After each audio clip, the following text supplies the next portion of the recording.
जिला में लगातार हुआ चोरी के घटना ला गंभीरता ले लेत हुए दुर्ग पुलिस अधीक्षक शैलाब कुमार सिन्हा डहार घटना के खुलासा किए गिस, जेमा थाना अमलेश्वर में चोरी के घटना ला अंजाम दे वाले 2 आरोपी स्कूटी में घूम घूम के रैकी करत हुए घटना ला अंजाम देत रहीन।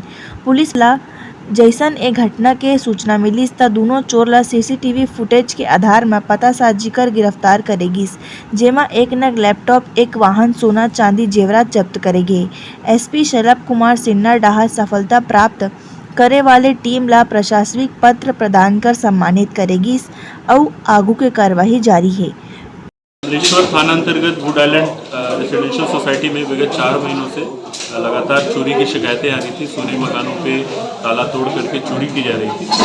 सूचना मिलने पर अमलेश्वर थाना और anti crime and cyber unit की संयुक्त टीम बनाई गई थी, जो कि उस इलाके के सीसीटीवी फुटेज का परीक्षण कर रही थी, साथ साथ साइबर इनपुट भी ले रही थी।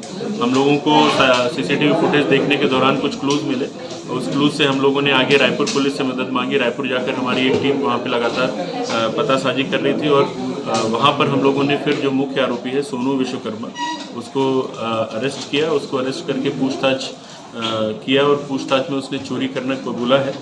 कुल 6 घरों से इसने लगभग 11 लाख रुपए का मशरूका चोरी किया था, जिसमें सोने चांदी के जेवर थे। हम लोगों ने वो मशरूका बरामद किया है। कुछ कैश भी था जो इसने खर्च कर दिया है और साथ साथ एक लैपटॉप भी चोरी हुआ था, वो लैपटॉप भी बरामद किया गया है। इसने अपने साथ 2 और साथियों को शामिल किया था, जो कि सोने चांदी के जेवर खपाने में इसकी मदद करते थे। उन दोनों आरोपियों को भी पकड़ लिया गया है। ब्यूरो रिपोर्ट, उत्तलंघा न्यूज़।